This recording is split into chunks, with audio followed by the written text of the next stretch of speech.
O contrato intermitente é uma novidade trazida pela reforma trabalhista, que é classificada como um novo modelo de trabalho. Estamos recebendo ao vivo o advogado Marcos Emanuel Santos Bispo, que vai explicar como está funcionando o mercado de trabalho, absorvendo esse modelo por meio do contrato intermitente. Bom dia, obrigada pela presença aqui no Sergipe no Ar e na TV Atalaia. Obrigado pelo convite. A gente que agradece. Foram algumas mudanças da reforma trabalhista, alguns brasileiros estão absorvendo ainda tudo isso, como também algumas empresas. A gente observou na reportagem alguns pontos positivos em relação ao contrato intermitente, mas existem também pontos negativos. Explique para a gente, ao olhar sob o ângulo do trabalhador. Existem pontos positivos e negativos, certo? Tudo depende de quem vai aplicar essa forma de contratação. Se a empresa vai cumprir o que prevê a lei ou não. Um ponto principal negativo é que pode colocar muita gente que estava na formalidade do contrato de emprego, com todos os seus direitos, para um contrato intermediário, que é intermediário entre o que seria a informalidade e a formalidade. Esse contrato de trabalho intermitente traz isso porque, principalmente, o período de disposição do empregado à empresa não seria remunerado. Então, aquele período de intervalo entre a atividade e a inatividade não seria remunerado, diferentemente do contrato de emprego normal, em que o período de descanso é remunerado, por exemplo. Então, se uma empresa contratar um empregado para trabalhar pela manhã e contratar para trabalhar pela noite, esse intervalo não seria remunerado. E aí ficaria muito complicado para o empregado conseguir outro emprego durante esse intervalo de tempo. É uma das diferenças. Queremos lembrar que nosso WhatsApp está aberto para sua interação. Você que tem alguma pergunta para fazer sobre isso. Lembrando de dizer seu nome, sobrenome, a cidade onde você mora, para que eu possa ler a sua mensagem, ler a sua pergunta aqui ao vivo. Para você que acabou de ligar a TV, estamos falando sobre o novo modelo de trabalho por intermédio do contrato intermitente, que já se adapta à reforma trabalhista. Aqui eu li que a principal característica do contrato de trabalho intermitente é não exigir legalmente que os trabalhos exercidos por um funcionário tenham continuidade, ou seja, ele pode pegar um pouquinho pela manhã, pode pegar um pouquinho, ele só vai trabalhar de fato o que é necessário para a empresa, o que a pessoa está precisando. E aí ele pode adaptar isso à rotina dele e conseguir também outros contratos intermitentes ou outros trabalhos em si. Sim, Tamires, essa questão seria a parte favorável para essa reforma. O que acontece muito é que, repetindo, quem vai aplicar isso aí? Se esse contrato efetivamente vai ser cumprido dessa forma. Então, o período de descanso é o fundamental para o trabalhador. Então, esse período não estaria sendo coberto por essa reforma trabalhista. Ele trabalharia, só receberia pelo que ele trabalhasse. Além disso, a lei não deixa claro como seria essa forma. A única coisa que ela fala é que todo mês, até o 5º dia útil do mês seguinte, ele seria remunerado com pagamento de alguns direitos, como as férias proporcionais relacionadas àquele mês, o 13º proporcional relacionado àquele mês, a sua própria remuneração relacionada àquele mês. Mas não traz outras questões. Por exemplo, se a empresa contratar ele para trabalhar apenas 2 horas durante um mês, que pode acontecer isso, a empresa só seria obrigada a pagar a contribuição previdenciária relacionada a essas 2 horas.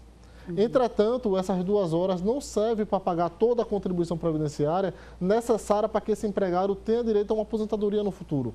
E aí ele teria que pagar, ou seja, ele trabalharia 2 horas nessa empresa e ainda teria que complementar a contribuição previdenciária, o que não compensaria.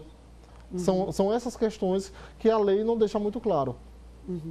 Olha, a gente tem alguns pontos aqui, por exemplo, esse contrato intermitente é feito entre as duas partes, o funcionário, que no caso não seria funcionário, mas uma pessoa que estaria prestando esse serviço, e a empresa. Aí no contrato tem que ter a identificação, a assinatura, o domicílio ou sede das partes, o valor da hora ou dia do trabalho, que não poderá ser inferior ao valor horário ou diário do salário mínimo, assegurada a remuneração do trabalho noturno superior ao diurno. O local e o prazo para pagamento dessa remuneração também precisam estar no contrato e ainda que digamos assim, o empregado ele quando for solicitado, ele tem que ser avisado com antecedência. A lei diz com pelo menos 3 dias de antecedência para que essa pessoa que vai prestar esse serviço planeje a sua rotina, né? Sim, essa questão também é uma questão muito interessante. A lei prevê que a empresa teria que convocar esse empregado com 3 dias de antecedência para que ele se programe para prestar esse serviço.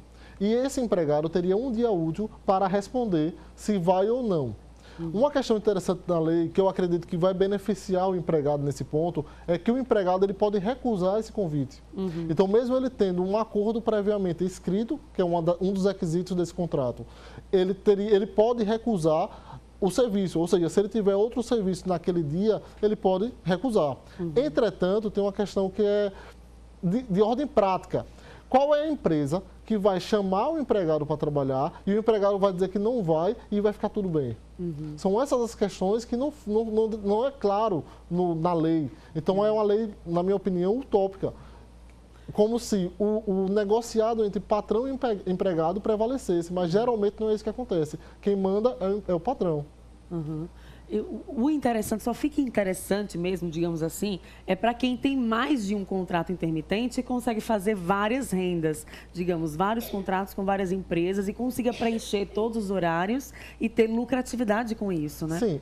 O ponto favorável dessa regra especificamente, que está prevista no artigo 452A da CLT, é que o prestador de serviço que estava na informalidade passaria a ter um contrato de trabalho com carteira assinada. Então, é um ponto favorável a essa questão. E nesse aspecto, sim, seria vantajoso para ele se ele sair da informalidade. Mas é como eu estou dizendo, a questão é, será que vai sair gente da informalidade para esse contrato de trabalho com carteira assinada ou será que as empresas vão começar a tirar os empregados para passar a esse contrato de trabalho intermediário que não garante alguns direitos básicos do empregado? Principalmente, na minha opinião, o período de disposição do empregado à empresa, que deve ser remunerado. Se você está ali à disposição daquela empresa, você tem que ser remunerado por aquele momento. Esses intervalos, volto para a questão da utopia da lei. É muito raro acontecer de um empregado conseguir, durante um intervalo de um trabalho e outro emprego. Já está muito difícil de conseguir um emprego, ainda mais de um. Então, essa questão, a utopia da lei que tem essa controvérsia toda. E fica realmente difícil para o trabalhador. A expectativa é que, de repente, haja uma nova discussão sobre isso. A expectativa de muita gente é que haja uma discussão nova sobre isso em relação à reforma trabalhista, para que esses pontos sejam, de fato, revistos. Tem muita gente ligada aqui em nossa programação. A Juliana está ligada à nossa programação em Nossa Senhora do Socorro. E ela aproveita para perguntar assim, qual o valor mínimo que devo receber por mês para conseguir contribuir ao INSS dentro desse modelo de trabalho? Veja, a empresa, em regra, tem as alíquotas de contribuição, que variam em 8%, 11%, 14%, então depende muito da situação. Então, a empresa vai contribuir de forma percentual sobre o que ela te pagou. Mas, na verdade, por exemplo, um prestador de serviço, para ter direito na Previdência Social, ele tem que contribuir geralmente em 20% do salário mínimo, que dá mais ou menos cerca de R$200, é a contribuição. Se for, por exemplo, uma dona de casa, geralmente a alíquota é menor, já seria metade disso aí. Então, depende muito da situação. E aí é que está a questão. A empresa vai pagar na quantidade de horas que ela te contratou. Sobre a questão, aproveitando a pergunta, sobre a questão do salário. Outro ponto que seria favorável nesse artigo 452A é que ele, ao menos, ele equipara esse prestador de serviço a quem já trabalha na empresa. Então, ele receberia pela hora que ele trabalha, entretanto, sobre o salário que o empregado já recebe. Então, não haveria uma precarização do salário dele. Pelo menos esse ponto é favorável. Tem muita gente já interagindo, muita gente querendo tirar dúvidas sobre esse novo modelo de negócio, de trabalho, aprovado pela reforma trabalhista. E a Aparecida Simões está interagindo aqui com a gente Aracaju, gostaria de saber se o novo contrato intermitente, se a pessoa se acidentar, sofrer um acidente, como fica o afastamento? Esse prestador de serviço tem algum direito? Veja, sempre há uma confusão muito grande entre trabalho e previdência. Eu sempre costumo falar que cada um é um instituto autônomo e independente. Se você está trabalhando, eu entendo que se você é carteira assinada, a partir do momento que você completa a carência para o benefício, que no caso do auxílio-doença são 12 meses, mas se for decorrente de um acidente de trabalho, não tem carência, ele vai estar coberto pela Previdência Social. A questão da contribuição previdenciária, também pegando um gancho nessa pergunta, a contribuição previdenciária, assim como para os trabalhadores empregados, ela é obrigatória pela empresa, de forma que, se a empresa não contribuir para a Previdência, o INSS não pode se negar a dar o benefício. Eu entendo também, analisando já a questão previdenciária da coisa, que mesmo que a contribuição previdenciária seja inferior ao salário mínimo, eu entendo que o trabalhador tem direito à Previdência Social, porque a lacuna da lei não pode prejudicar o trabalhador e prejudicar o empregado. Olha, o Vitor Araújo também está ligado em nossa programação, está acompanhando o telejornal, está gostando dessa entrevista falando sobre emprego, sobre mercado de trabalho, sobre as mudanças da reforma trabalhista. Também tem o Nildo, do bairro São Conrado, em Aracaju. Obrigada pela audiência a todos ligados aí.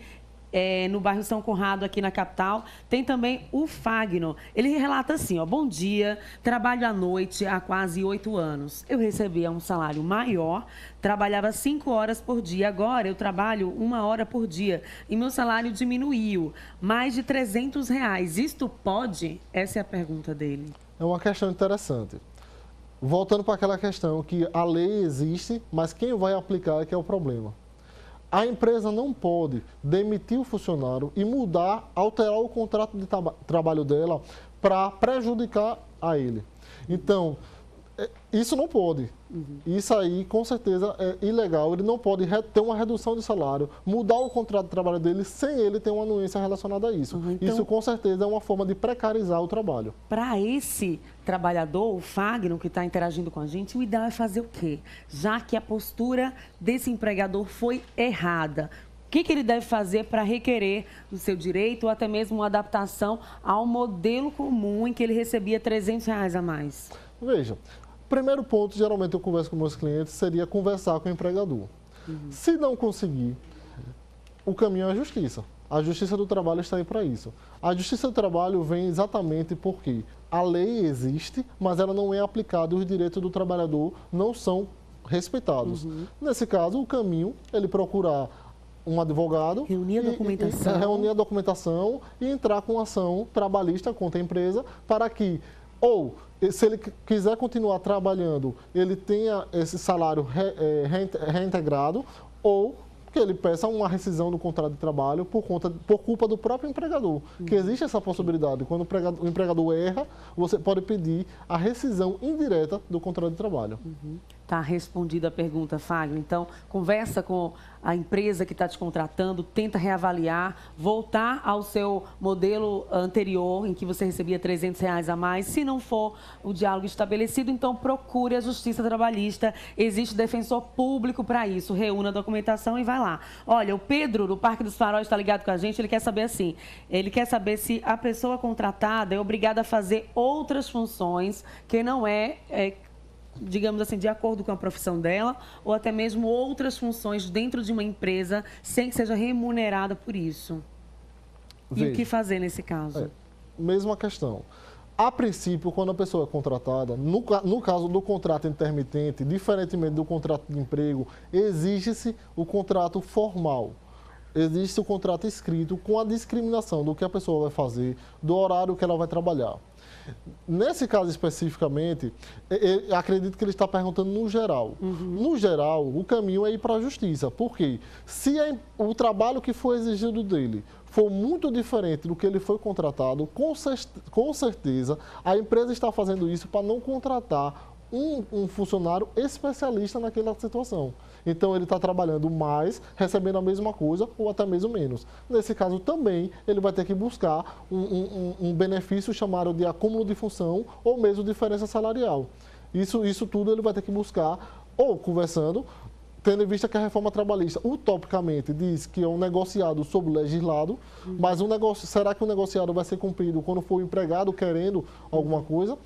São esses pontos que a reforma trabalhista não deixa muito claro. Então, em situações como essa, de acúmulo de função sem que os funcionários sejam remunerados, procura-se os direitos trabalhistas se o diálogo não resolver. Sim. Olha, a Ney, telespectador, está ligado com a gente. Ela diz, bom dia, gostei muito das perguntas, tirei todas as minhas dúvidas com ele. Obrigada pela presença aqui, por todos os esclarecimentos aos nossos telespectadores. Ok, muito obrigado. Bom dia. Bom dia.